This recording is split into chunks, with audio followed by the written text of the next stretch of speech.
या कुन्देन्दुतुषारहारधवला या शुभ्रवस्त्रावृता या वीणावरदण्डमण्डितकरा या श्वेतपद्मासना या ब्रह्माच्युतशङ्करप्रभृतिवीरदेवैः सदा वन्दिता सा मां पातु मीरा भगवती निःशेषजाड्यापहा। ॐ सर्वगणे सर्ववरदे सर्वदुष्टभयङ्करी सर्वदुःखहरे देवी महामीरा नमोऽस्तुते। सिद्धिबुद्धिप्रदे देवी भुक्तिमुक्तिप्रदायिनी मन्त्रमूर्ते सदा देवी महामीरा नमोऽस्तुते। आद्यन्तरहिते देवी आद्यशक्ते महेश्वरी योगदे योगसम्भुते महामीरा नमोऽस्तुते महामीरा नमोऽस्तुते।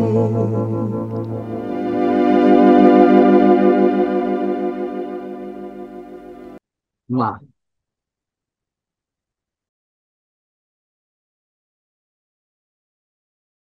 संसार रे द्वेष कहीं अच्छी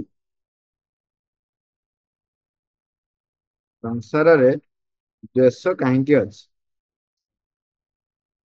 मातार उत्तर कहते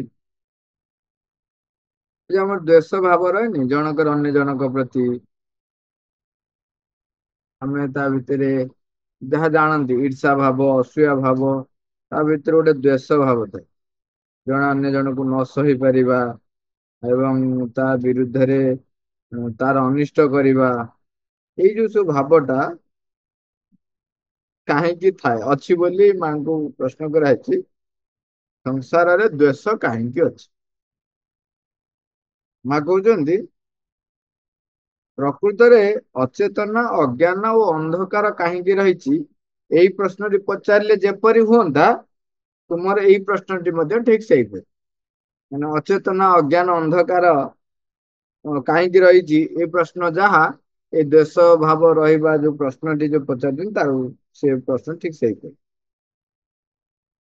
पृथ्वीटा कहीं एपरी अन्य प्रकार कहीं नहला केते लोक ए विषय केते बही लिखी जाइछन एवं प्रत्येक निज मार्ग विषय व्याख्या करचंदी एवं व्याख्या बहुत है तार कि कौन सी परिवर्तन होइनी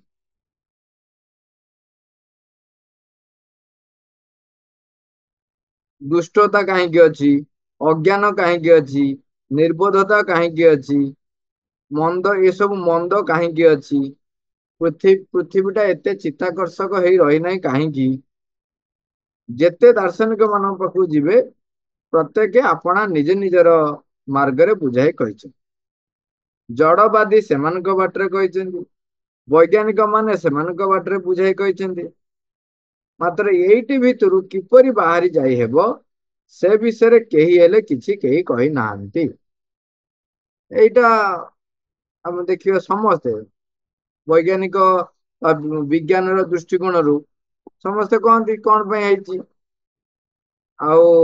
जेतक जो माने जो प्रकार फिलोसफी जहाँ पाखे था समस्ते भिन्न भिन्न उत्तर दे ख्रीस्टियान मान गोटे मत अलग मुस्लिम माने गोटे प्रश्न अलग से प्रश्न से माने उत्तर अलग दियंती कहते जे समस्ते बुझे किंतु कई तार मान से विषय के बाहरी जाई हबो समाधान बाट कई कही ना कहते से जहा हो पछके एई क्षेत्र रे प्रकृत रे महत्वपूर्ण कथाटी हेउची जे जेपरिक संसार रे आउ कौन सी दोष न रहिबो सेथिलागी आमे यथार्थ पथटी को बाहर करिबा तेबे जाई सेही अध्ययन रो कौन सी मूल्य रहिबो। एई संसार रे दुख भोग काहींके अछि କଷ୍ଟ କାହିଁକି ଅଛି ବୋଲି ଯଦି ତୁମେ ମୋତେ ପଚାରିବ, ଯଦି ଉତ୍ତରଟି ଦ୍ୱାରା ତୁମକୁ ଏସବୁଥିରୁ ମୁକୁଳି ଯିବାକୁ ବାଟ ନ ମିଳେ, ତେବେ ସେହି ଉତ୍ତର ଦ୍ୱାରା ତୁମର ଲାଭ ବା କଣ ହେବ? ମାତ୍ର ଏହା ତୁମକୁ ସେହି ବାଟଟିକୁ ଦେଖାଇ ଦେଇପାରିବ ବୋଲି ମୁଁ ଆଦୌ ବିଶ୍ୱାସ କରୁନାହିଁ। ଏଇଟା ଦେଖନ୍ତୁ, ଏଇ ଯୋଉ କଥାଟା ମା ଲେଖିଛନ୍ତି, ଆମେ ଦୈନନ୍ଦିନ ଜୀବନରେ ବ୍ୟବହାର ବେଳେ ଯେତେବେଳେ ଜଣେ କିଏ ଆମକୁ ପ୍ରଶ୍ନ କରେ, ଆମେ ଯଦି ସେ ପ୍ରଶ୍ନର ଉତ୍ତର ଦେବାକୁ ଯାଇ ତାର ମାର୍ଗଟିକୁ କହୁ, ଇଣ୍ଟେଲେକ୍ଚୁଆଲ ମାସ୍ ତାକୁ ମାନେ ସେଥିରୁ ବାହାରିବାର ବା ତା ସମାଧାନର ମାର୍ଗ କହୁ, ଇଣ୍ଟେଲେକ୍ଚୁଆଲ ମାସ୍ ସେ ଲୋକକୁ ଏତେ ପସନ୍ଦ କରନ୍ତି। ସିଏ ପସନ୍ଦ କରନ୍ତି ଯେ ଯୋଉ କଥାଟା ଉଠିଛି ନା, ତା ବିଷୟରେ କେତେ ପ୍ରକାରର ତମେ ବ୍ୟାଖ୍ୟା ଦେଇପାରିବ। ସେ ଅମୁକ କବି ଏହା କହିଛନ୍ତି, ସମୁକ କବି ସେୟା କହିଛନ୍ତି, ମାନେ ସେଇ ପ୍ରଶ୍ନଟାକୁ ଖାଲି ଘାଣ୍ଟୁଥାଏ। ତାକୁ ଶୁଣିକିରି ଲୋକେ କହନ୍ତି, ଓ କଣ ସେ କହିଲେ, କେତେ କଥା କହିଲେ, କେତେ ତଥ୍ୟ କହିଲେ। ସମସ୍ତେ ଏଇ ଯୋଉଟା ମା କହୁଛି, ମା କହିଲେ, ମୁଁ ଏଇ କଥାଟା କାହିଁ କହୁଛି ନା, ଆମର ଆକ୍ଚୁଆଲି ଯୋଉମାନେ ଆପଣ ଦେଖିବେ ପ୍ରାକ୍ଟିସ କରୁଥିବେ, ନିଜ ଜୀବନରେ ଲଗଉଥିବେ, ସେମାନେ ଏ ବ୍ୟାଖ୍ୟା ଶୁଣିକି ତାଙ୍କୁ ଭଲ ଲାଗିବନି।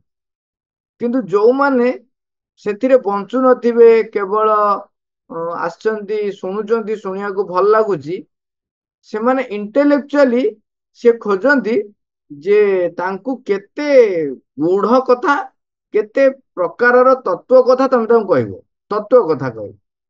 ମା କହୁଛନ୍ତି ଏଇ ଯୋଉ ପ୍ରଶ୍ନଟିର ଉତ୍ତର, ମା କହୁଛନ୍ତି ଏଇ ସଂସାରରେ ଦୁଃଖ ଭୋଗ କାହିଁକି ଅଛି, କଷ୍ଟ କାହିଁକି ଅଛି ବୋଲି ଯଦି ତୁମେ ମୋତେ ପଚାରିବ, ଯଦି ଉତ୍ତରଟି ଦ୍ୱାରା ତୁମକୁ ଏସବୁଥିରୁ ମୁକୁଳି ଯିବାକୁ ବାଟ ନ ମିଳେ, ତେବେ ସେହି ଉତ୍ତର ଦ୍ୱାରା ତୁମର ଲାଭ ବା କଣ ହେବ? ମାତ୍ର ଏହା ତୁମକୁ ସେଇ ବାଟଟି ଦେଖାଇ ଦେଇପାରିବ ବୋଲି ମୁଁ ଆଦୌ ବିଶ୍ୱାସ କରୁନାହିଁ। କାରଣ ସେ ବିଷୟରେ ଆମେ ଏଠାରେ ଆଗରୁ କହିଛୁ। ଯଦି ତୁମେ କାହିଁକି ବୋଲି ପଚାରିବ ଏବଂ ତାହାରି ସନ୍ଧାନ କରି ବାହାରିବ, ତେବେ ତୁମେ ନିଜ ଭିତରେ ବିବିଧ ପ୍ରକାରର ଏପରି ନାନା ବ୍ୟାଖ୍ୟାର ସମ୍ମୁଖୀନ ହେବ, ଯାହାକି ତୁମର ଆଦୌ କୌଣସି କାମରେ ଲାଗିବ ନାହିଁ ଏବଂ ତୁମକୁ ଆଦୌ କୌଣସି ସମାଧାନରେ ନେଇ ପହଞ୍ଚାଇ ପାରିବ ନାହିଁ। ପୁରା କିନ୍ତୁ ଆମେ ସେଇ ପ୍ରକାରର ଆଲୋଚନା, ସେଇ ପ୍ରକାରର କଥାକୁ ଆମେ ବେଶୀ ପସନ୍ଦ କରୁ। ଅସଲ କଥା ହେଉଛି ଜଗତଟା ଏହିପରି ହୋଇଛି, ଅସଲ କଥା ହେଉଛି ଜଗତଟା ଏହିପରି ହୋଇ ହିଁ ରହିଛି, ନୁହେଁ କି? ଏବଂ ଦ୍ୱିତୀୟ କଥାଟି ହେଉଛି ଯେ ଏପରି ହୋଇ ରହୁ ବୋଲି ଆମେ ଆଦୌ ଇଚ୍ଛା କରୁନାହୁଁ। ଓ ତୃତୀୟ କଥାଟି ହେଉଛି ଯେ ଏହି ଦୁଃଖ କଷ୍ଟ ଯେପରି ଆଉ ଏଠାରେ ନ ରହିବ, ସେଥିଲାଗି ଆମେ ଗୋଟିଏ ଉପାୟ ବାହାର କରିବା। ହେଲା, ମା କହିଲେ ପ୍ରଥମ କଥା ହେଉଛି ଯେ ଏପରି ହୋଇ ରହିଛି, ହୋଇ ହିଁ ରହିଛି, ଏଇଟା ହେଲା ପ୍ରଥମ, ଠିକ, ଆମ ପାଇଁ ସେଟା ହେଉଛି ସମସ୍ୟା। ଦ୍ୱିତୀୟ କଥା ହେଉଛି କଣ, ଆମେ ଆଦୌ ଇଚ୍ଛା କରୁନାହିଁ ଏଇଟା ଏଇପରି ହେଇକିରି ରହୁ। এইটা ବି ବଡ କଥା। ଯଦି ଆମେ ଇଚ୍ଛା କରୁଛୁ ଏଇଟା ହୋଇ ହିଁ ରହୁନାହିଁ, ତାହେଲେ ଭଲ କଥା। ନହେଲେ କଣ ହବ, ଯଦି ଇଚ୍ଛା ନାହିଁ ତେବେ ସମାଧାନ କେହି ଖୋଜିବେ ନାହିଁ। ତାଙ୍କୁ ଭଲ ଲାଗିବ ତା ଭିତରେ ବ୍ୟାଖ୍ୟା, ତାଙ୍କୁ ସମାଧାନ ଦରକାର ନାହିଁ, ତାଙ୍କୁ ବ୍ୟାଖ୍ୟା ଦରକାର। ତୃତୀୟ କଥାଟି ହେଉଛି ଯୋଉମାନେ ଇଚ୍ଛା କରିବେ, ତୃତୀୟ କଥା ମା କହୁଛନ୍ତି ଏଇ ଦୁଃଖ କଷ୍ଟ ଯେପରି ଆଉ ନ ରହିବ, ସେଇ ଉପାୟଟିକୁ ଆମେ ବାହାର କରିବା। ଜଗତ ଯେପରି ହୋଇ ରହିବା ଉଚିତ ବୋଲି ଆମେ ଭାବୁଛୁ, ଜଗତ ବର୍ତ୍ତମାନ ସେପରି ହୋଇ ନାହିଁ। ଏଇ ଜଗତରେ ଏପରି ଅନେକ ଅନେକ କଥା ରହିଛି ଯାହାକି ଆଦୌ ଆମର ମତ ନୁହେଁ। ବହୁତ କଥା ଅଛି ଯୋଉଟା କି ଆମ ମତ ଅନୁସାରେ ଫିଟ୍ ନୁହେଁ ବୋଲି ଆମେ ଭାବୁଛୁ। ହଁ, ଏପରି ଅନେକ ଲୋକ ଅଛନ୍ତି ଯେଉଁମାନେ କି ସେମାନେ ଜ୍ଞାନ ବୋଲି କହୁଥିବା ପଦାର୍ଥଟିକୁ ଭାରି ଭଲ ପାଆନ୍ତି ଏବଂ ଜଗତ କାହିଁକି ଏପରି ହୋଇ ରହିଛି ତାହାର କାରଣ ଜାଣିବାକୁ ଇଚ୍ଛା କରନ୍ତି। ଗୋଟିଏ ଦୃଷ୍ଟିରୁ ବିଚାର କଲେ ଏହାକୁ ଏକ ଭାରି ଭଲ କଥା ବୋଲି କୁହାଯିବ। ମାତ୍ର ଯେପରି ମୁଁ ଆଗରୁ କହିଲି, ଜଗତ ଯେପରି ଅନ୍ୟ ପ୍ରକାର ହୋଇପାରିବ, ସେଥିଲାଗି କଣ କରିବାକୁ ହେବ ତାହା ଖୋଜି ବାହାର କରିବା ତାଠାରୁ ଅଧିକ ମହତ୍ୱପୂର୍ଣ୍ଣ କଥା ହେବ। ବୁଦ୍ଧ ଠିକ ଏଇ ପ୍ରଶ୍ନଟିକୁ ନିଜକୁ ପଚାରିଥିଲେ ଯେ ଜଗତଟି ଏପରି କାହିଁକି ହେଇଛି। କାହିଁକିନା ସେ ଯୋଉ ଭିନ୍ନ ଭିନ୍ନ ସେ ପରିସ୍ଥିତି ସବୁ ଦେଖିଲେ, ବହୁତ ଜୀବନର ଘଟଣା ବଳିଛି। ରାଜକୁମାର ହେଇକି ରହିଲେ, ପ୍ରଥମେ ପ୍ରଥମେ ସେ ଜନସମାଜ ଭିତରକୁ ଯାଇନଥିଲେ, କିନ୍ତୁ ଯେତେବେଳେ ସେ ଧୀରେ ଧୀରେ ବୟସ ହବା ସହିତ ଜନସମାଜର ଗତିବିଧି ଭିତରେ ପଶିଲେ, ସେତେବେଳେ ତାଙ୍କୁ ସବୁ ଅବାଗିଆ ଦେଖାଗଲା। ଏମିତି କାହିଁକି ହଉଛି, ସେମିତି କାହିଁକି ହଉଛି। ତାର ଆମେ ଆମେ ଯୋଉ ଆଲୋଚନା କରନ୍ତି, ତାର ଆମେ ଚାରୋଟି ମାନେ କଣ ସାର ତତ୍ଵ ଭଳିଆ ବା ସାର ପ୍ରଶ୍ନ ଭଳିଆ ଆମେ ତାକୁ ଆଲୋଚନା କରୁ। ଚାରୋଟି ଯେମିତି କଣ ମୃତ୍ୟୁ ପାଖରୁ ଆରମ୍ଭ କରି ବାର୍ଦ୍ଧକ୍ୟ, ଯନ୍ତ୍ରଣା, ଏସବୁ ଜିନିଷକୁ ଆମେ ସେଟାକୁ ଦେଖୁଛନ୍ତି। କିନ୍ତୁ ଯେତେବେଳେ ଜିନିଷ ଭିତରକୁ ପଶିଲେ, ସମାଜର ଭିତରୁ ଯାଉଛନ୍ତି, ପରସ୍ପର ଭିତରେ କଳିତକାର ଠାରୁ ଆରମ୍ଭ କରି ମୃତ୍ୟୁ ପର୍ଯ୍ୟନ୍ତ। ତାପରେ ସେ ଫାଇନାଲି ଦେଖିଲେ କଣ ନା ସନ୍ନ୍ୟାସ। ଚତୁର୍ଥଟା ହେଲା ସନ୍ନ୍ୟାସୀ ଦେଖିଲେ, କହିବେ ଏଇଟା ହିଁ ସଲ୍ୟୁସନ ବୋଲି କହିଲେ। କିନ୍ତୁ ତାଙ୍କ ଭିତରେ ସେଇ ପ୍ରଶ୍ନଟି ଥିଲା ନା ଯେ ଏପରି କାହିଁକି ହେଇଛି। ତେଣୁ ସେଠି ଆମେ ଜାଣିଛେ ତାଙ୍କ ନାଁ ବୁଦ୍ଧ କଣ ପାଇଁ ହେଇଥିଲା। ବୋଧି ହଉଛି ଜ୍ଞାନ, ବୋଧିକୁ ବୋଧି ହଉଛି ଜ୍ଞାନ, ଜ୍ଞାନ ପ୍ରାପ୍ତ କଲେ ବୋଲି ତାଙ୍କୁ ବୁଦ୍ଧ କୁହାଯାଏ। ବୋଧିରୁ ବୁଦ୍ଧ। ଏବଂ ସେ ଯାଇକି ତପସ୍ୟା କଲେ ଗଛ ମୂଳରେ ବସି ତପସ୍ୟା କଲେ ଓ ପରିଶେଷରେ ସମାଧାନଟିକୁ ଲାଭ କରିଥିଲେ। ମାତ୍ର ସେଇ ସମାଧାନଟି ଆଦୌ ଏକ ଭଲ ସମାଧାନ ନୁହେଁ। କଣ ସମାଧାନ ଚାହିଁଥିଲେ, ସେ କଣ ସମାଧାନ ପାଇଲେ ଯେ ନିର୍ବାଣ କଥା ସେ କହିଲେ ଯେ ଟୋଟାଲି ଏଠୁ ନିର୍ବାଣ ପାଇଯିବ, ଲିଭିଯିବ। ନିର୍ବାଣ ମାନେ ଲିଭିଯିବ।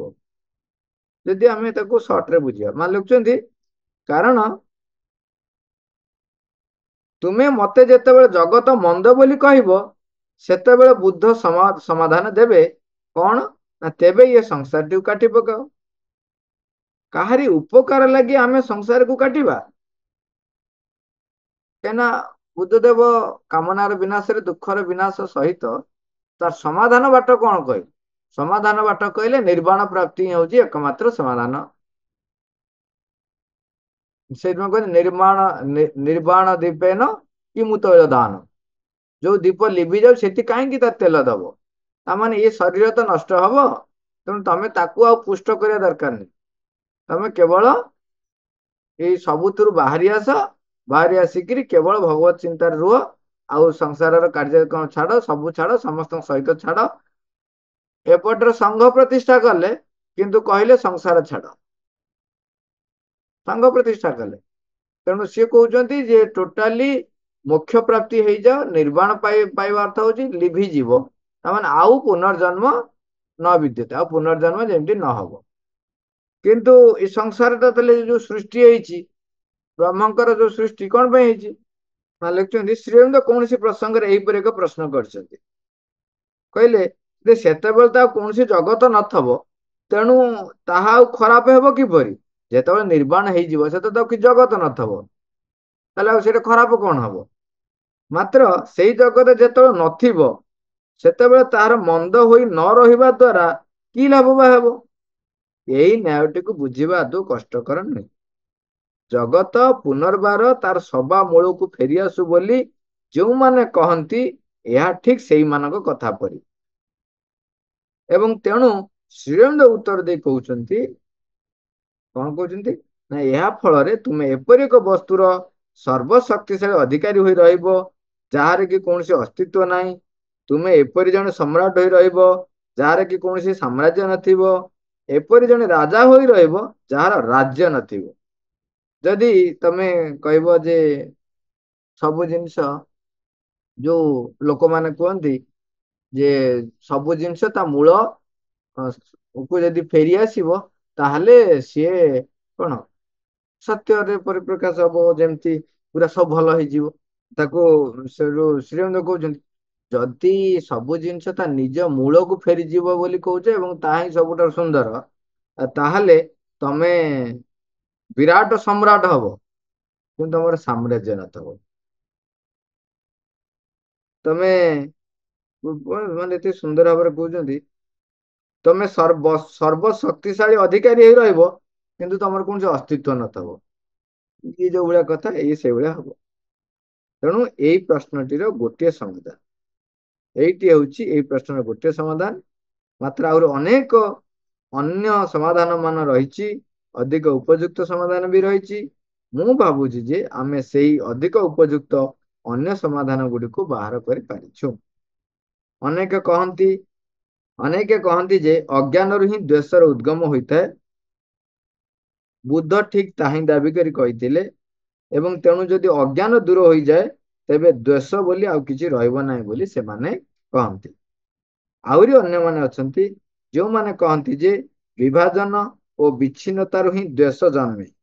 ତେଣୁ ଏଇ ଜଗତ ଯଦି ତାହାର ପ୍ରକୃତ ପରମ ମୂଳଟି ଠାରୁ ଏପରି କାଟି ହୋଇ ରହିନଥାନ୍ତା ତେବେ ପ୍ରକୃତରେ କୌଣସି ଦ୍ୱେଷ ମଧ୍ୟ ନଥାନ୍ତା। ତଥାପି ଅନ୍ୟମାନେ କହନ୍ତି ଯେ ଦ୍ୱେଷ ହିଁ ଆଉ ସବୁ କିଛିକୁ ଜନ୍ମ ଦେଇଛି। ଲୋକ କହନ୍ତି କଣ, ଯେତେବେଳେ ମାନେ ଯୋଉ ବର୍ଣ୍ଣନା କରନ୍ତି ଯେତେବେଳେ କୁହନ୍ତି ଅଜ୍ଞାନ ଯେହେତୁ ରହିଛି, ବୁଦ୍ଧ ଯେମିତି କହିଲେ ଯେହେତୁ ଅଜ୍ଞାନତା ରହିଛି ତେଣୁ ଦ୍ୱେଷ ରହିଛି। ଆଉ କିଏ କିଏ କହନ୍ତି ଭଗବାନ ଠାରୁ ଯେତେବେଳେ ବିଚ୍ଛିନ୍ନ ହେଇଗଲ, କହନ୍ତିନି ଆମେ ଭଗବାନ ଠାରୁ, ସେ ବର୍ଣ୍ଣନା ରହିଛି ଯେ ଭଗବାନ ଠାରୁ ପୁରା ଅଲଗା ହେଇଗଲେ ତେଣୁ ସିଏ କଣ ଭଗବାନଙ୍କର ଯାହା ଗୁଣ ତାଙ୍କର ଅଲଗା ଗୁଣ ହେଇଗଲା, ଆଣ୍ଟି ବା ଅପୋଜିଟ ଗୁଣ ହେଇଗଲା। କଣ ପାଇଁ ନା ଭଗବାନ ଠାରୁ ଯେତେବେଳେ ସେମାନେ ବିଚ୍ଛିନ୍ନ ହେଇଗଲେ ବା ବିଭାଜନ ହେଇଗଲେ। ତେଣୁ ଯଦି ସେ ପରମ ମୂଳ ଠାରୁ ଏମିତି କାଟି ହେଇଗଲ ତାହେଲେ ତମର ଦ୍ୱେଷ ବାହାରିଲା। କାଟି ହୋଇ ନଥିଲେ ଦ୍ୱେଷ ନଥାନ୍ତା। ଆଉ କହୁଛନ୍ତି ଯେ ଦ୍ୱେଷ ଆସିଲା ବୋଲି ଏଇ ବିଚ୍ଛିନ୍ନତାକୁ ଜନ୍ମ ଦେଲା, ଅଜ୍ଞାନକୁ ଜନ୍ମ ଦେଇଛି। ତେଣୁ ଏ ସବୁଥିରୁ ସମସ୍ୟାଟି ଜନ୍ମ ଲାଭ କରୁଛି ବୋଲି ସମସ୍ତେ କୁହନ୍ତି। ତାହେଲେ ସେଇ ଦ୍ୱେଷ ପୁଣି କୋଉଠୁ ଆସିଲା? ଯଦି ଭଗବାନ ସବୁଆଡେ ଅଛନ୍ତି ଏବଂ ଭଗବାନ ସର୍ବଶକ୍ତିମାନ, ଆଉ ତେବେ ତାଙ୍କ ଠାରୁ ଅପୋଜିଟ ହେଲା କେମିତି ସୃଷ୍ଟି? ଦ୍ୱେଷ କେମିତି ଆସିଲା? ଆଉ ଯଦି ଦ୍ୱେଷ, ଆମେ ସବୁ ଶୁଣିଥିବେ ଯୋଉ କଣ ସବୁ ପେଟରା ମାନେ ସେ ବାକ୍ସ ଭିତରେ ଥିଲା, ତାକୁ ଯାଇକି ଜଣେ ଖୋଲିଦେଲା, ତାପରେ ସବୁ ଯାକ ଖରାପ ଗୁଣ ଗୁଡାକ ଆସି ସଂସାରରେ ମିଶିଗଲା। ଏମିତି ସବୁ ବହୁତ ପ୍ରକାରର ବର୍ଣ୍ଣନା ଆମେ ଶୁଣିଛନ୍ତି ଭିନ୍ନ ଭିନ୍ନ ଫିଲୋସଫିରେ। ସେ କୋଉଠି ବର୍ଣ୍ଣନା ଅଛି ଯେ ପୁରା 7 ତାଳ ଭିତରେ ସେ ଗୋଟେ ବାକ୍ସ ଥିଲା, ତାକୁ ଯାଇକିରି ସେ ସନ୍ଧାନ କରିବାକୁ ଯାଇ ଯେତେବେଳେ ଭୁଲ ବାକ୍ସ ଖୋଲିଦେଲେ, ସେ ବାକ୍ସ ଭିତରେ ସବୁ ଲୁଚିକି ଥିଲା ସବୁ ଖରାପ ଗୁଣ ଗୁଡାକ ଲୁଚେଇକି ରଖା ହେଇଥିଲା। ତାକୁ ତାଲା ପଡିଥିଲା, ତାକୁ ସବୁ ଖୋଲିଦେଲେ ତେଣୁ ସେମାନେ ସବୁ ଆସି ମିଶିଗଲେ। ଏମିତି ସବୁ ବହୁତ ପ୍ରକାର ବର୍ଣ୍ଣନା ରହିଛି। ତାପରେ ପ୍ରଶ୍ନ ଆସିଲା ଯେ ଏଇ ଦ୍ୱେଷ ଆସିଲା କୋଉଠୁ? ଯଦି ଦ୍ୱେଷ ପ୍ରକୃତରେ ଆଉ ସବୁ କିଛିର ମୂଳରେ ରହିଥାନ୍ତା ତେବେ ପ୍ରତ୍ୟେକ ବସ୍ତୁର ମୂଳଟି ଭିତରେ ହିଁ ଆମକୁ ତାହାର ସନ୍ଧାନ ମିଳିଯାଆନ୍ତା। ଏହିପରି ଆମେ ସେଠାରୁ ଆଉ ପ୍ରାପ୍ତ କୌଣସି ବାଟ ପାଉନାହିଁ। ଏଇ ବିଷୟଟି ଆମେ ବହୁତ ବର୍ଷ ଧରି ଯାହା ମନ ଦ୍ୱାରା ବିଚାର କରିପାରିବା, ମାତ୍ର ତଥାପି ଅଡୁଆଟି ମଧ୍ୟରୁ ବାହାରି ଯାଇପାରିବା ନାହିଁ। ତେଣୁ ଯେଉଁମାନେ ସମସ୍ୟାଟିକୁ ଉଖାରି ଏତେ ଦୂର ପର୍ଯ୍ୟନ୍ତ ଆସନ୍ତି, ସେମାନେ ଶେଷରୁ ତୁମକୁ କହିବାକୁ ଲାଗନ୍ତି ଯେ ଦ୍ୱେଷ ବୋଲି ଆଦୌ କୌଣସି କଥା ନାହିଁ, ଦ୍ୱେଷ ହେଉଛି ମାୟା। ସେମାନେ ଏପରି ପରିସ୍ଥିତିରେ ପଡନ୍ତି କାରଣ ଆପଣାର ଜିଜ୍ଞାସାରେ ସେମାନେ ଅଧବାଟ ଯାଏ ଆସି ହିଁ ଅଟକି ଯାଆନ୍ତି। କାରଣ ଆଉ ଟିକେ ଆଗକୁ ଯାଇପାରୁଥିଲେ ସେମାନେ ହୁଏତ କହୁଥାନ୍ତେ ଏଇ ଦ୍ୱେଷଟିକୁ ହୁଏତ ଏଇ ମଣିଷ ହିଁ ବାହାର କରିଛି। ଏଇ କଥାଟି ବେଶ ସମ୍ଭବପର ମନେ ହେଉଛି। ମା ଗୋଟେ ଘଟଣା ଏଠି ଉଦାହରଣ ଗୋଟେ ଉପସ୍ଥାପନା କରୁଛନ୍ତି, ଗୋଟେ ସତ୍ୟ ଘଟଣାଟେ। ମା କହୁଛନ୍ତି ଯେ କିଛି ଦଳ ଜଙ୍ଗଲ ଭିତରେ ଯାଉଥିଲେ ଏବଂ ଜଙ୍ଗଲରୁ କିଛି ବାଟ ଗଲା ପରେ ସେମାନେ ଦେଖିଲେ ଯେ ତାଙ୍କ ସାଙ୍ଗରେ ଆଉ ଜଣେ ନାହିଁ।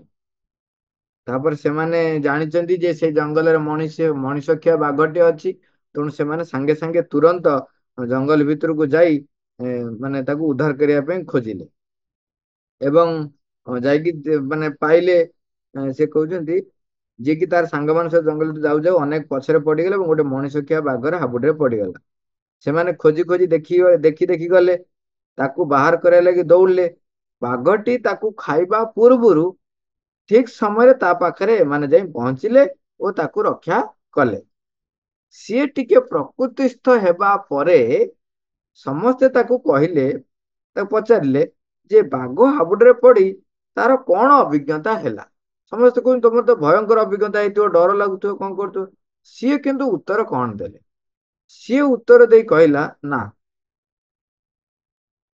ତୁମେ ମାନେ ଚିନ୍ତା କରି ଦେଖିଲ ମୁଁ କଣ ସବୁ ମୁଁ କଣ ସବୁ ଘଟୁଥିଲା ସେତେବେଳେ କିଛି ହେଲେ ଜାଣି ପାରୁନଥିଲି।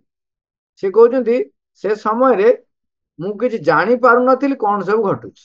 ସେତେବେଳେ କିଛି ହେଲେ ଜାଣି ପାରୁନଥିଲି। ସିଏ ବାଘଟି ଆସି ମତେ ଧରିଲା ଓ ମତେ ଘୋଷାରି ଘୋଷାରି ନେବାକୁ ଲାଗିଲା। ମୁଁ ସେତେବେଳେ ତା ପ୍ରତି ସତେଅବା ଏକ ପ୍ରଗାଢ ଆସକ୍ତି ଅନୁଭବ କରୁଥିଲି ଏବଂ ସିଏ ମତେ ଖାଇ ପକାଉ ବୋଲି ଏକ ପ୍ରବଳ ବାସନା ମଧ୍ୟ ଅନୁଭବ କରୁଥିଲି। ମାନେ ସିଏ ମତେ ଖାଉ ବୋଲି ସିଏ କହୁଛନ୍ତି ମୋ ଭିତରେ ଏକ ଆସୁଥିଲା ଯେ ସେ ମତେ ଖାଉ। ମାନେ ଚିନ୍ତା କରନ୍ତୁ, ମାନେ ଯେମିତି ଖୁସି ଲାଗୁଥିବ, ଖୁସି ଲାଗୁଥିଲା। ମା କହୁଛନ୍ତି ଏହା ଏକ ସତ କଥା, ଏଇଟା ମନ ଗଢା କଥା ନୁହେଁ। କହୁଛନ୍ତି ଆଉ ଗୋଟେ ଉଦାହରଣ ଦଉଛନ୍ତି ଠେକୁଆ କଥା। ଗୋଟେ ଠେକୁଆଟିକୁ ଜନ୍ତା ଭିତରକୁ ଛାଡି ଦିଆଯାଇଛି ଏବଂ ସିଏ ଆଗରୁ ସେ ସାନ ଧଳା ଠେକୁଆଟି ଭାରି ସୁନ୍ଦର ଦେଖା ଯାଉଥିଲା। ଜନ୍ତାର ପଶିବା ମାତ୍ରକେ ସେ ତତ୍କ୍ଷଣାତ୍ ଜନ୍ତାର ଏକା ବେଳକେ ଅନ୍ୟ ପାଖଟିକୁ ପଳେଇଲା ଏବଂ ଗୋଟା ସୁଦ୍ଧା ଥରିବାକୁ ଲାଗିଲା। କାହିଁକି ନା ସେ ଆଗରୁ ସାପର ଦେଖିଛି ଯେ ସାପଟି କିପରି ଅନ୍ୟ କାହାକୁ ଖାଏ ବା ଖାଇଛି। ଏବଂ ସାପଟି ଆପଣାର ମସିଣାଟି ଉପରେ ଗୁଡାଇ ହୋଇ ଶୋଇଥାଏ। ସତେଅବା ଶୋଇଥିଲା ପରି ମନେ ହେଉଥାଏ ଏବଂ ତାପରେ ଅତ୍ୟନ୍ତ ଚୁପ୍ ଭାବରେ ସେ ନିଜର ବେକ ଓ ମୁଣ୍ଡଟିକୁ ଆଗକୁ ଆଗକୁ ନେଲା ଏବଂ ସେଉଠୁ ଠେକୁଆ ଆଡକୁ ଅନାଇବାକୁ ଲାଗିଲା। କୌଣସି ପ୍ରକାର ହଲଚଲ ନ ହୋଇ ତାହା ଅନାଇ ରହିଥାଏ। କିଏ? ସାପଟି ଖାଲି ଠେକୁଆଟି ଆଡକୁ ଚାହିଁଥାଏ। ଏଇ ବାକ୍ୟ ଗୁଡାକ ଟିକେ ଆମେ ମାର୍କ କରିବା। ଖାଲି ଠେକୁଆ ଆଡକୁ ଚାହିଁଥାଏ। ମୁଁ ଠେକୁଆଟି ଆଡକୁ ଚାହିଁ ଦେଖିଲି ତାହା ପ୍ରଥମେ କମ୍ପିବା ବନ୍ଦ କରିଦେଲା। ଆଉ ସେ ଭୟ କଲା ନାହିଁ। ମାନେ ପ୍ରଥମେ ପ୍ରଥମେ ସେ ଥରିକିରି ଗୋଟେ ପଟକୁ ପୁରା ପଳେଇଲା, ତା ଲୋମ ଗୁଡାକ ଟାଙ୍କୁରି ଉଠିଲା ଡରିକିରି। କିନ୍ତୁ ଏପଟରେ ସେ ସାପଟି କେବଳ ସେଇଠି ଟିକେ ମୁଣ୍ଡଟାକୁ ଟେକିକି ତା ଆଡକୁ ଖାଲି ଚାହିଁଥାଏ। କିଛି ସମୟ ପରେ ଠେକୁଆର କମ୍ପିବା ବନ୍ଦ ହେଇଗଲା। ମା କହୁଛନ୍ତି ଯେ ମୁଁ ଦେଖିଲି ଯେ ଠେକୁଆର କମ୍ପିବା ବନ୍ଦ ହେଇଗଲା। ଆଉ ସିଏ ଭୟ କଲା ନାହିଁ। ଥରେ ପିଠିକୁ କୁଜା କରିଦେଇ ଭୟ ମୁକ୍ତ ହୋଇଗଲା। ମାନେ ଏମିତି ଯୋଉ କଣ ପିଠ ଏମିତି କରିଦେଇକି ମାନେ ଝାଡି ଝୁଡି ହେଇକି ଠିଆ ହେଇଗଲା ଭଳିଆ, ଝାଡି ଝୁଡି ହେଇକି ଠିଆ ହେଇଗଲା ଭଳିଆ ଠିଆ ହେଇଗଲା। ତାପରେ ଧୀରେ ଧୀରେ ଅତ୍ୟନ୍ତ ଧୀରେ ତାହା ସାପଟି ଆଡକୁ ଅଗ୍ରସର ହେବାକୁ ଲାଗିଲା। ଶେଷକୁ ଉପଯୁକ୍ତ ଦୂରତାଟିରେ ଯାଇ ପହଞ୍ଚିଗଲା। ତାମାନେ ସେ ଧୀରେ ଧୀରେ ନିଜେ ଗଲା ସାପ ପାଖକୁ। ସେଥିଲାଗି ତାକୁ କୌଣସି ପ୍ରକାର ବାଧାପ୍ରାପ୍ତ ହେବାକୁ ପଡିଲା ନାହିଁ। ଏପରିକି ଆଗରୁ ଯେପରି ଗୁଡାଇ ହୋଇଥିଲା ଠିକ ସେମିତି ଗୁଡାଇ ହୋଇ ରହିଥିଲା। କିଏ? ସେ ସାପଟି। ସେ ସାପଟି ଗୋଟିଏ ଥର ମୁଣ୍ଡକୁ ଉଠାଇ ତାକୁ ଫଟ କରି ଧରି ପକାଇଲା। ତାମାନେ ଇଏ ପୁରା ଯାଇକିରି ଏକ ନିର୍ଦ୍ଦିଷ୍ଟ ଦୂରତାରେ ରହିଲା, ଠିଆ ହେଲା। ମାନେ ଯେମିତି କହୁଛି ମତେ ଧର, ମତେ ଖାଅ, ସେଇଭଳି ଭାବରେ ସେ ଯାଇ ଠିଆ ହେଇଯାଇଛି। ତାପରେ ସାପଟି ତାକୁ ଟକିରି ଗିଳି ପକେଇଲା। ମା ବର୍ଣ୍ଣନା କରୁଛନ୍ତି ଯେ ସାପଟିକୁ ବେଶୀ ବେଶୀ କଷ୍ଟ କରିବାକୁ ଯେମିତି ନ ପଡିବ, ଯେମିତି ଯୋଉ ଗୁଡେଇ ହେଇକି ରହିଛି ତା ଗୁଡେଇବା ଟା ଖୋଲିବା ଦରକାର ନାହିଁ। ମାନେ ଯେତିକି ମୁଣ୍ଡ ଟା ଉଠିକି ଧରି ଆଣିବ ସେତିକି ଡିଷ୍ଟାନ୍ସ ରେ ସାପ ଯୋଉ ଠେକୁଆ ଯାଇ ଠିଆ ହେଇଯାଇଛି। ସାପଟି ଯେମିତି ଗୁଡା ହେଇ ରହିଥିଲା ସେମିତି ଯେଉଁଠି ଆଗରୁ ଥିଲା ଠିକ ସେଇପରି ରହିଥିଲା ଏବଂ ଠେକୁଆଟିକୁ ଯାଇ ଧରି ପକାଇଲା। ତାପରେ ସେଇଟିକୁ ସେ କେତେ ଏପାକ ସେପାକ କରି ଗଡାଇଲା, ଖାଦ୍ୟଟିକୁ ପ୍ରସ୍ତୁତ କରିବା ଲାଗିଲା। ଠେକୁଆ ସହିତ ଖେଳିବା ଲାଗି ସେପରି କରିନଥିଲା ସେ, ସେଇଟିକୁ ସେ କେବଳ ପ୍ରସ୍ତୁତ କରୁଥିଲା। ତାପରେ ହାଡ ଗୁଡିକୁ ଭଲ କରି ଭାଙ୍ଗି ଭୁଙ୍ଗି ଦେଲା। ସେଗୁଡିକୁ ମଡମଡ ହୋଇ ଭାଙ୍ଗିଗଲେ। ତାପରେ ସେଇଟିକୁ ବେଶ ଚିକଣିଆ କରିନେବା ଉଦ୍ଦେଶ୍ୟରେ ତାପରେ ଗୋଟେ ନାଳୁଆ ଜିନିଷ ବୋଲି ଜିନିଷ ବୋଳିଦେଲା ଏବଂ ସେଇଟିକୁ ବେଶ ପ୍ରସ୍ତୁତ ହୋଇଯିବା ପରେ ତାକୁ ଧୀରେ ଧୀରେ ବେଶ ଆରାମର ସହିତ ଗିଳିବାକୁ ଆରମ୍ଭ କଲା। ସେଥିଲାଗି ତାକୁ କୌଣସି ପ୍ରକାର ବିଚଳିତ ହେବାକୁ ପଡିଲା ନାହିଁ। ଟିକେ ଆଗକୁ ପଛକୁ ଘୁଞ୍ଚିଲା ନାହିଁ। ସବା ଶେଷକୁ ଟିକେ ଡେଇଁ ପଡି ସେଇଠି ଠିକ ଆଗରେ ଆସି ପହଞ୍ଚିବା ପରେ ତାକୁ ସେ ଧରି ପକାଇଲା। ଓଲଟି ଅନ୍ୟ ଜନ୍ତୁଟି ହିଁ ତା ପାଖରେ ଆସି ଆପେ ଆପେ ପହଞ୍ଚିଗଲା। ମା କହୁଛି ଏଥର ବୁଝିଲ, ପ୍ରକୃତି ଭିତରେ ପ୍ରକୃତରେ ଅନେକ ପ୍ରକାରର କଥା ରହିଛି। ଏଇ ଜିନିଷଟି ବି ରହିଛି, ହୁଏତ ଦ୍ୱେଷ ବି ରହିଛି। ମାତ୍ର ଏହି ଦ୍ୱେଷକୁ ମନୁଷ୍ୟର ମାନସିକ କ୍ରିୟା ଶକ୍ତି ହିଁ ତାକୁ ଏକ ଉପହାର ରୂପେ ଆଣି ଦେଇନାହିଁ ବୋଲି ମୁଁ ଆଦୌ ସମ୍ପୂର୍ଣ୍ଣ ନିଶ୍ଚିତ ହୋଇପାରୁନାହିଁ। ମଣିଷ ଯେମିତି ତାର ମୂଳ ପ୍ରବୃତ୍ତି ଠାରୁ ଅଲଗା ହୋଇଗଲା, ସ୍ୱାଧୀନ ହୋଇ ସବୁ କିଛି କରିବାକୁ ଆରମ୍ଭ କଲା, ହୁଏତ ତାର ମାନସିକ ସାମର୍ଥ୍ୟ ହିଁ ତାକୁ ଦେଶ କଣ ଶିଖାଇଦେଲା। ଯେତେବେଳେ ଏଇ ବିଷୟରେ ଆଲୋଚନା ହେଇଛି, ଶ୍ରୀଅରବିନ୍ଦ ବି ବର୍ଣ୍ଣନା କରୁଛନ୍ତି। ସେ କହୁଛନ୍ତି ସ୍ୱୟଂ ପରମ ଚେତନା ସେ ତାଙ୍କର ଯୋଉ ପରମ ଶକ୍ତି, ପରମ ଦିବ୍ୟ ପ୍ରେମ, ଯୋଉ ମାନେ ଦିବ୍ୟ ଜ୍ଞାନ, ତାର ସେ ନିଜେ ପୁରା ନିଶ୍ଚେତନା ଭିତରକୁ ସେ ପ୍ରବେଶ କରୁଛନ୍ତି ଏବଂ ସେ ନିଶ୍ଚେତନା ଭିତରୁ ଧୀରେ ଧୀରେ ଧୀରେ ଧୀରେ ବିବର୍ତ୍ତନର ପଦକ୍ଷେପରେ ଯେମିତି ଗୋଟିଏ ପରେ ଗୋଟିଏ ପରେ ଗୋଟିଏ ପରେ ଗୋଟିଏ ଯେମିତି ଘରର କବାଟ ଖୋଲିଲା ପରି ସେ ଗୋଟିଏ ପରେ ଗୋଟିଏ ଚେତନାର ସ୍ତର ସେ କଣ ହଉଛି ନା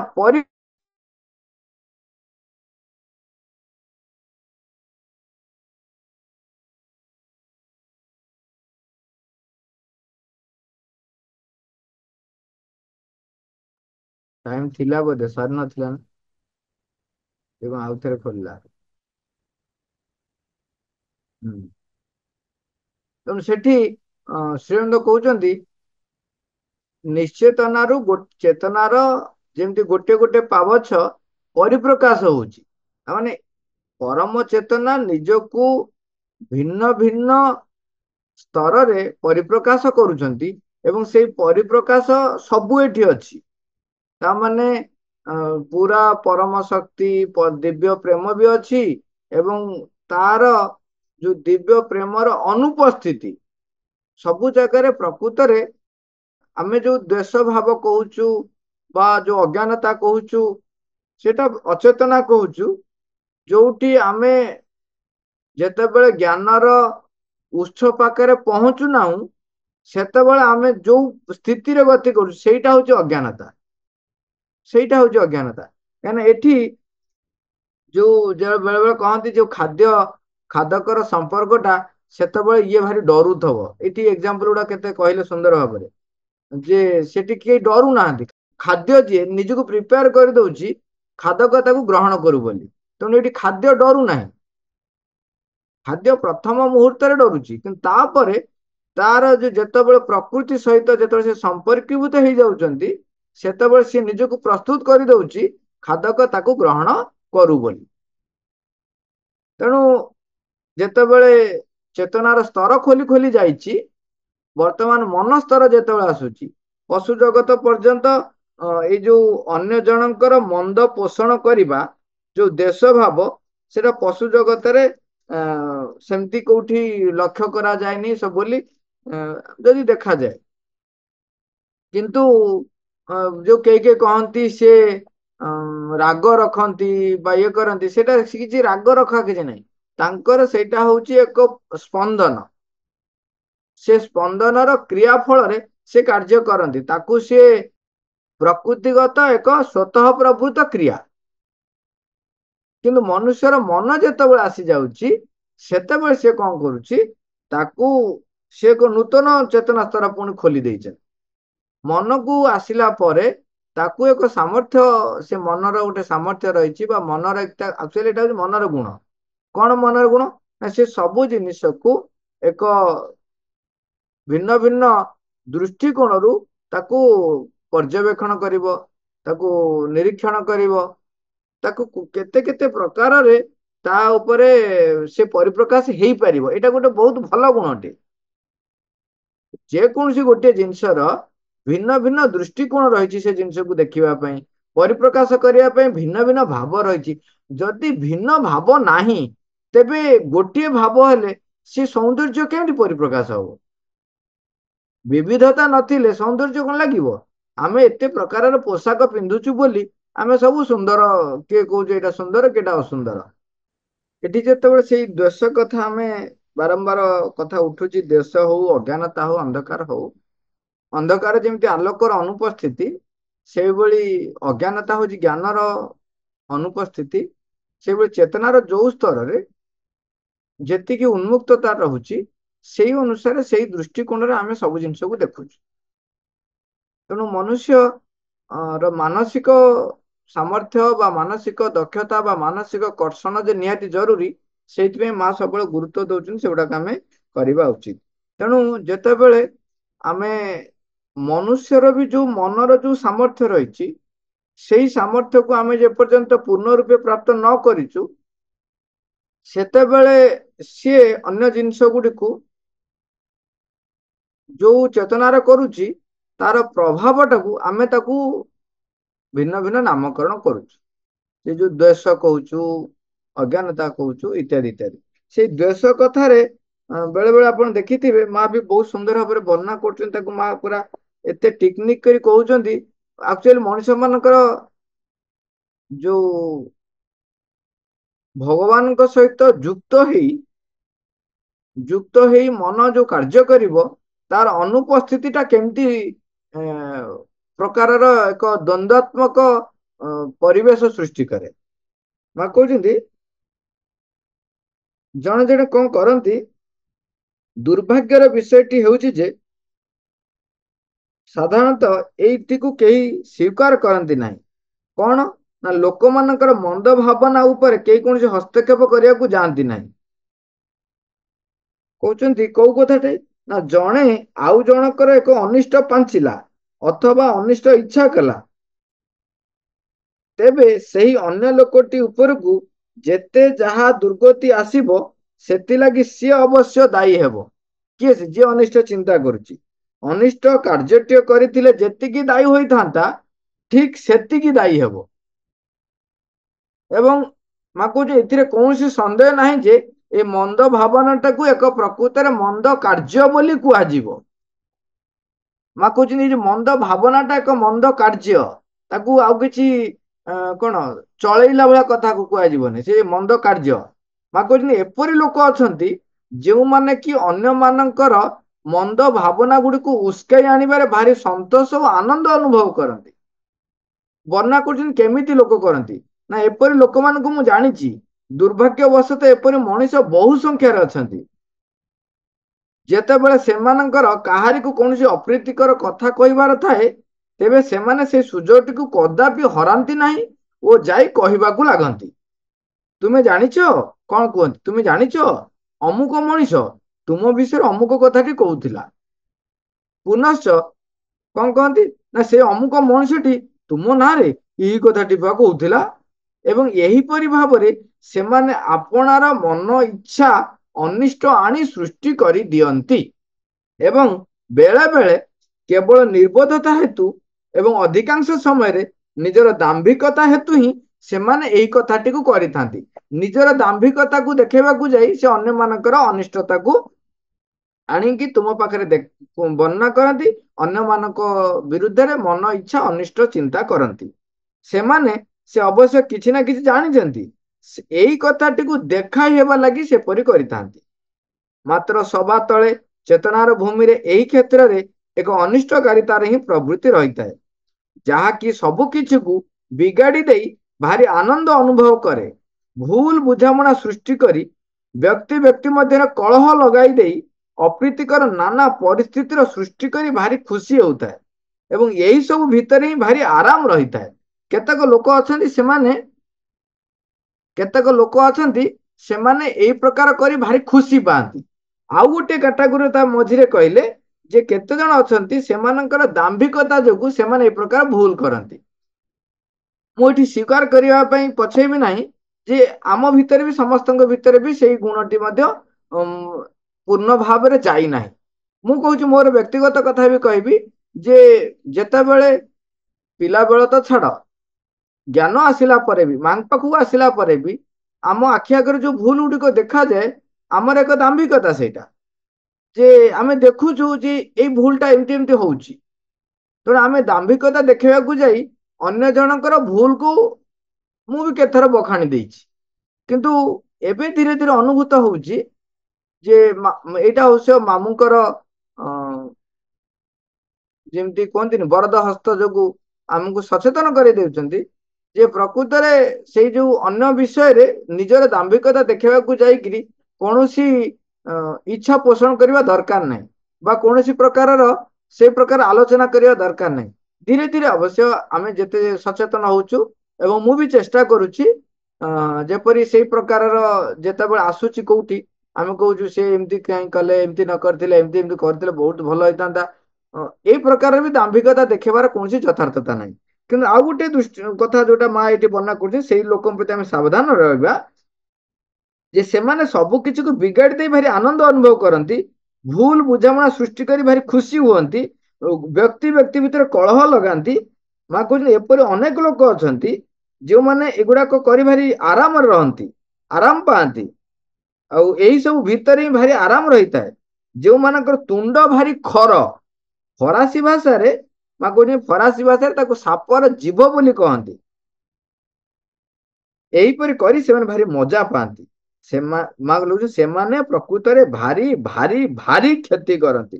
ମାନେ 3 ଥର କହୁଛନ୍ତି ଭାରି ଭାରି ଭାରି କ୍ଷତି କରନ୍ତି। ମାତ୍ର ତୁଣ୍ଡ ଖୋଲି କିଛି ନ କହିଲେ ମଧ୍ୟ ଯଦି କାହାରି ଭାବନା ଶକ୍ତିଶାଳୀ ହୋଇଥାଏ ଓ ଯଦି ସେ ଲୋକମାନଙ୍କର ମନ୍ଦ ପାଞ୍ଚିବାକୁ ଆରମ୍ଭ କରେ, ତେବେ ସେ ତାହାରି ଦ୍ୱାରା ହିଁ ମନ୍ଦ କାର୍ଯ୍ୟଟି କରିଥାଏ। ତେଣୁ ଯେ ପାଞ୍ଚେ ପରର ମନ୍ଦ ତା ମନ୍ଦ ପାଞ୍ଚନ୍ତି ଗୋବିନ୍ଦ, ଏଇ ଯୋଉ କଥାଟି ବର୍ଣ୍ଣନା କରାଯାଇଛି, ତାମାନେ ଆକ୍ଚୁଆଲି ଭାବିଲେ ବି ଆପଣ ମନ୍ଦ କାର୍ଯ୍ୟ କରୁଛନ୍ତି। ଏଇ ବିଷୟରେ ଆମେ ନିଜେ ସଚେତନ ହବା। ସେଥିପାଇଁ ଉପାୟ କଣ? ମା କହୁଛନ୍ତି ଯଦି ତୁମ ପାଖରେ କିଞ୍ଚିତ ଜ୍ଞାନ, କାହିଁକିନା ଉପାୟଟି ଆମ ପାଇଁ ନିହାତି ଜରୁରୀ, ଯଦି ତୁମ ପାଖରେ କିଞ୍ଚିତ ଜ୍ଞାନ ଓ କିଞ୍ଚିତ ସଚେତନତା ରହିଥାଏ, ତେବେ ତୁମେ ନିଶ୍ଚୟ କାରଣଟି ବିଷୟରେ ସଜ୍ଞାନ ହୋଇପାରିବ। ଏବଂ ତାପରେ କାରଣଟିକୁ ହୃଦୟଙ୍ଗମ କରିସାରିବା ପରେ ଗୋଟିଏ ମାତ୍ର କଥା, କେବଳ ଗୋଟିଏ ମାତ୍ର କଥା କରିବାକୁ ବାକି ରହିଥିବ।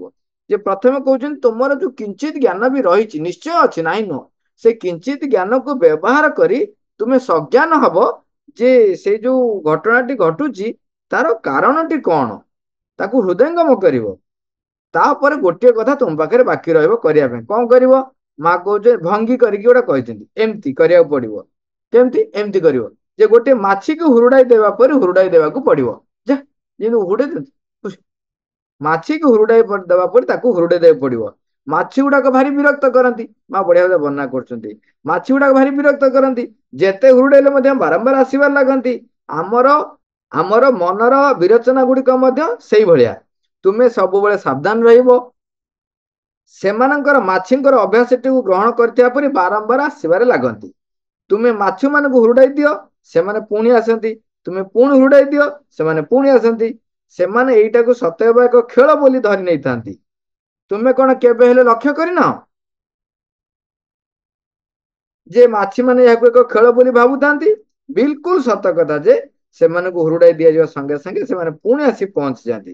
ତେଣୁ କେବଳ ଯଦି କୌଣସି ନିର୍ଦ୍ଦିଷ୍ଟ ସମୟରେ ତୁମର ଭାରି ରାଗ ହୁଏ, ତୁମେ ହଠାତ୍ ରାଗି ଯାଇ ଏମିତି କରିଦିଅ। ଭଙ୍ଗୀ ଦ୍ଵାରା ଦେଖେଇଛନ୍ତି କଣ? ସେଥିଲାଗି ସେମାନଙ୍କୁ ଆଦୌ ଛୁଇଁବାକୁ ପଡେ ନାହିଁ। ତେବେ ମାଛିଟି ଆଉ ଫେରି ଆସେ ନାହିଁ। ତେବେ ମାଛିଟି ଆଉ ଫେରି ଆସେ ନାହିଁ। ସେ ମାଡଟିକୁ ବେଶ ଅନୁଭବ କରିଥାଏ। ଚେଷ୍ଟା କର, ନିଜେ ଦେଖିପାରିବ। ମାନେ ତମେ କଣ କରିବ? ମାଛିଟା ଦୂରରେ ଥିବ ମଧ୍ୟ ଜୋରରେ ଏମିତି ମାରିଦବ, ସିଏ ଯେମିତି ଆଉ ଆସେ ନାହିଁ ବୋଲି। ମାଗୁନି ସେ ଫେରି ଆସେ ନାହିଁ, ତାକୁ ତମକୁ ଛୁଇଁବାକୁ ପଡେ ନାହିଁ। ସେ ମାଡଟିକୁ ବେଶ ଅନୁଭବ କରିଥାଏ। ଚେଷ୍ଟା କର, ନିଜେ ଦେଖିପାରିବ।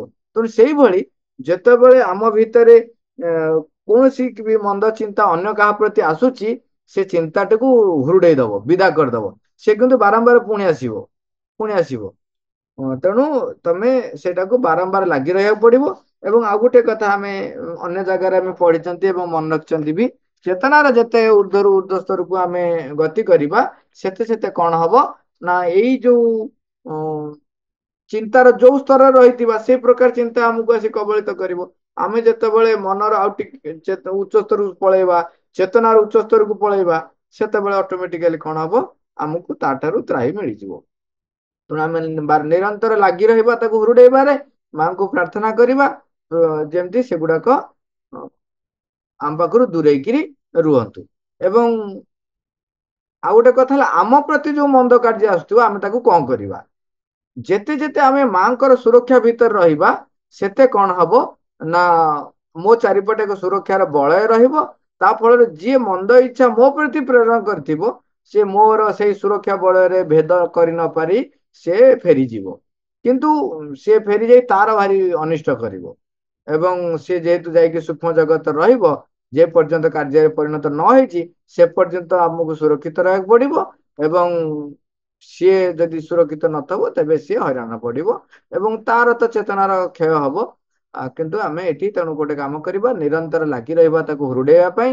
ଏବଂ ଆମେ ମନେ ରଖିବା ମନ୍ଦ ଭାବନା ମନ୍ଦ କାର୍ଯ୍ୟଠାରୁ ଆହୁରି ମାରାତ୍ମକ। ତେଣୁ ଆମେ ନିଜକୁ ଆଗ ତାକୁ ହୁରୁଡେଇବା, ଆମ ଭିତରୁ ଆଣିବାକୁ ନଦବା ଏବଂ ମାଙ୍କ ସୁରକ୍ଷାରେ ରହିବା। ଯଦ୍ଵାରା ଆମକୁ ପ୍ରତି ଯାହାର ମନ୍ଦ ଇଚ୍ଛା ଥିବ ତେବେ ସିଏ କାର୍ଯ୍ୟ କରିବ ନାହିଁ। ମାଙ୍କ ସହିତ ଯୁକ୍ତ ହେବା ପାଇଁ ରହିଲେ ଆମକୁ ଚେତନାରେ ଉର୍ଦ୍ଧ୍ୱ ସ୍ତରକୁ ଯିବାକୁ ପଡିବ। ଆମେ ସାରିବା ମା। Thank you all. ଅରୋବର।